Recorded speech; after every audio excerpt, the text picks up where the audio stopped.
पंचमी को सर्प देवता की पूजा अर्चना कैसे करनी चाहिए, किन सर्पों की पूजा करनी चाहिए। साथ में अगर बार बार सर्प दिखाई दें तो किसका नाम लेने से सर्प देवता बिना नुकसान पहुंचाए चले जाते हैं। अगर सर्प दंश ले तो किसका नाम लें कि उसका जहर कम प्रभाव दे और मृत्यु न हो। ये सारी जानकारी इस वीडियो में हम जानेंगे विस्तार से। सबसे आप ये जान लें कि नाग दो प्रकार के होते हैं, एक दिव्य नाग और दूसरे भौमिक यानी जमीन में पैदा होने वाले। पहले बात करते हैं दिव्य नागों की। दिव्य नागों में 8 नाग विशेष रूप से होते हैं। पहला नाम है शेष नाग, दूसरा है वासुकी नाग, तीसरे हैं तक्षक नाग और चौथे हैं करकोटक नाग, पांचवें हैं पद्म नाग और छठे हैं महापद्म नाग और सातवें नाग हैं शंखपाल और 8वें नाग देवता हैं कुलिक। इस तरह से ये 8 नागों की ये श्रेणी है जो दिव्य कहलाते हैं। इनका पृथ्वी से कोई संपर्क नहीं, ये पूजनीय हैं और इन्हीं की पूजा ही होती है। शेष नाग के बारे में तो आप जानते हैं। वासुकी नाग स्वयं आपने सुना होगा कि भगवान जो शेष के ऊपर सैया रत रहते हैं विष्णु भगवान, तो वो शेष नाग हैं। लेकिन जो शंकर भगवान के गले में जो नाग रहते हैं उनका क्या नाम है? उनका नाम है वासुकी। और वो वासुकी नाग भगवान शंकर के गले में कब से और क्यों रहने लगे, ये भी कथा आपको बता देते हैं। देखिए, जब समुद्र मंथन हुआ था तो रस्सी की जगह वासुकी को ही प्रयोग में लिया था, यानी वासुकी को रस्सी की तरह मंथने में प्रयोग में लिया था। जब समुद्र मंथन हुआ था तो उस रस्सी तरह रगड़ने से वासुकी नाग का जो शरीर है वो थोड़ा सा छिल गया था। तो इसलिए भगवान शंकर के वो अनन्य भक्त भी थे, तो भगवान ने उनको अपने गले में धारण किया। एक कथा ये भी है कि भगवान ने जब जहर पिया यानी कि विष निकला था तो उसका कुछ अंश वासुकी नाग ने उसको थोड़ा सा पी लिया था या शांत कर दिया था, ऐसी भी कथा आती है। तो इस तरह से शेष और वासुकी नाग, इनकी कथा आपको पता ही है। इसी तरह से इन नाग देवताओं में जो भौमिक नाग हैं जिनके 80 प्रकार बताए गए हैं, यानी कि वो 80 तरह के होते हैं। और अग्नि पुराण के अनुसार उन 80 प्रकारों में कि सर्प, फणी सर्प, मंडली और राजिल, ये 3 प्रकार के बताए हैं। इसी तरह इन तीनों में वात जनित, पित्त जनित और कफ जनित ये प्रधानता रहती है। तो ये 80 प्रकार के सर्प होते हैं, यही डसते हैं और इन्हीं से ही नुकसान होती है। तो ये जो सर्प हैं ये रहते कहाँ पे हैं? जो दिव्य सर्प हैं ये तो इनकी तो कहानी होगी। जो पृथ्वी पे रहने वाले, पृथ्वी में ही पैदा होने वाले जो 80 प्रकार के सर्प हैं ये ज़्यादातर ये शून्य ग्रह में इनका वास ज़्यादा रहता है और वाल्मीकि बाबी में भी ये पाए जाते हैं। और ज़्यादातर उद्यान में, वृक्ष के कोटरे में, यानी वृक्ष का जो कोटरा होता है खंडर, उसमें भी ये नाग होते हैं।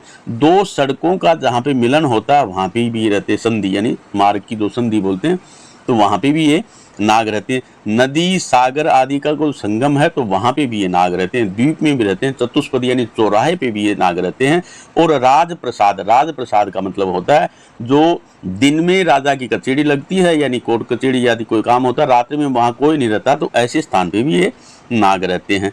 और कई बार गृहस्थी के घर में भी ये रहते हैं, पर्वत के शिखर में भी ये मिल जाते हैं, बिल द्वार में भी मिल जाते हैं, जीर्ण कूप यानी पुराना कुआं है, बावड़ी है, उसमें भी ये मिल जाते हैं। और उदुम्बर वृक्ष हो, जम्बू वृक्ष हो, उसके ऊपर भी ये नाग मिल जाते हैं। वेणु वन में यानी बांस का जो वन है वहाँ पे भी ये नाग रहते हैं। इस तरह से जो जीर्ण घर है, जीर्ण त्यार द्वारी है, वहाँ पे ये रहते हैं। तो इन नाग देवताओं को ये घर में अगर दिखाई दें तो क्या नाम लेना चाहिए? जैसे मैंने बताया कि सर्प सत्र में जो आस्तिक मुनि थे तो 3 बार ताली बजा करके आस्तिक आस्तिक आस्तिक ऐसे अगर आप बोलें तो नाग देवता के अगर दर्शन हो जाएं इनके तो वो घर से बिना नुकसान पहुंचाए चले जाते हैं, यानी वो डसते नहीं हैं।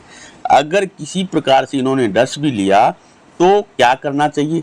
तो डसने में सबसे पहले आप ये जान लो कि शरीर के किस भाग में डसा। देखिए, चिकित्सक के पास पहुंचने में 10 मिनट, 15 मिनट, 20 मिनट का वक्त लग जाए, लेकिन डस लिया तो एट ई टाइम क्या करें? तो सबसे पहले ये देखो कि शरीर के किस भाग में डसा है।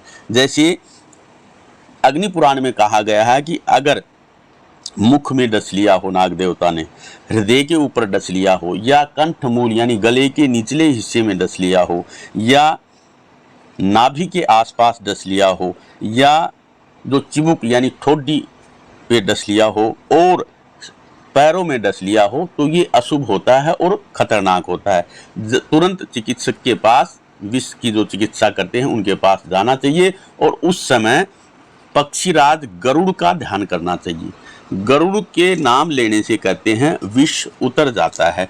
तो वो जो पक्षीराज गरुड़ का जो मंत्र है वो ध्यान पूर्वक बोलना चाहिए और आस्तिक आस्तिक मुनि का भी नाम ले और पक्षीराज गरुड़ का ये नाम ले। और महादेव का ओम नीलकंठाय नमः, ओम नीलकंठाय नमः, नीलकंठाय नमः।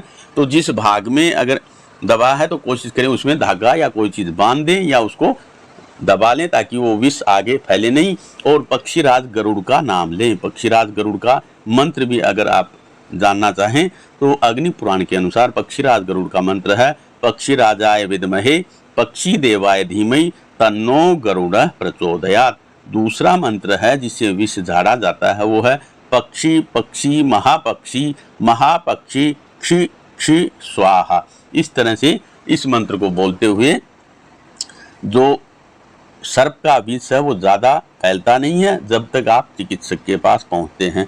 खेत खलियान या दूर का रास्ता हो, ऐसी स्थिति आए तो आप पक्षीराज गरुड़ का नाम लें और जहाँ पे सर्प ने डस लिया उस जगह को दबा लें और भुजंगेशाय विद्महे सर्पराजाय धीमहि तन्नो नागः प्रचोदयात्। इस तरीके से आप नाग देवता, जो दिव्य नाग हैं उन की पूजा होती है। जो भौमिक नाग हैं इनकी पूजा नहीं होती। जो 8 प्रकार के नाग हैं तो उन्हीं की पूजा है। उन्हीं का शेष नाग है जिन्होंने पूरी पृथ्वी धारण कर रखी है। वासुकी नाग हैं जो भगवान शंकर के गले में रहते हैं। तो इन दिव्य नागों की पूजा होती है और ये नाग कुल के ये देवता हैं। तो नाग कुल का इस तरीके से हमारे जीवन में परोपकार में बहुत बहुत सहायक है।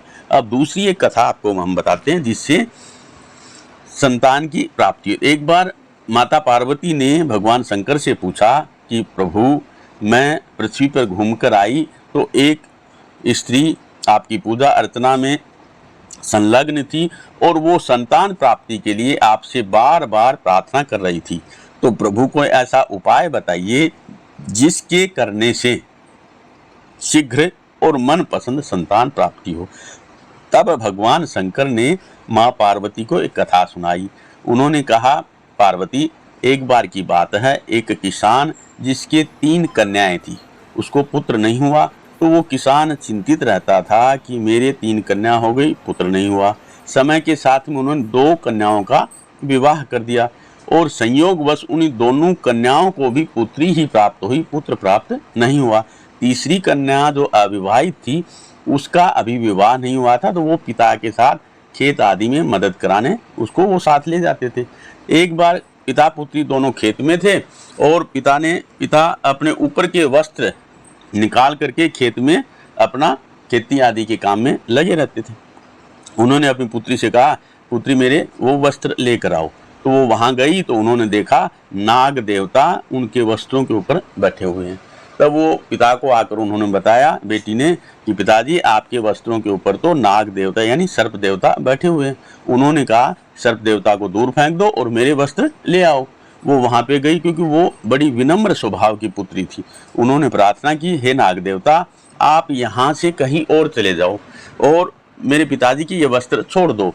फिर उन्होंने कहा अगर आपको मुलायम कोई बैठने के लिए स्थान चाहिए तो मैं नया स्थान आपके लिए निर्माण कर देती हूँ। और उन्होंने आसपास का घास उखाड़ करके और सर्प देवता को आसन दे दिया कि आप यहाँ पे विराजमान हो जाएं और मेरे पिताजी के वस्त्र छोड़ दें। नाग देवता वहाँ पे विराजमान हो गए और किसान की बेटी अपने पिता के वस्त्र लेकर वहाँ से चलने लगी। तो नाग देवता ने उनसे कहा कि सुनो कन्या, मैं साप के कारण से नाग बना हुआ हूँ।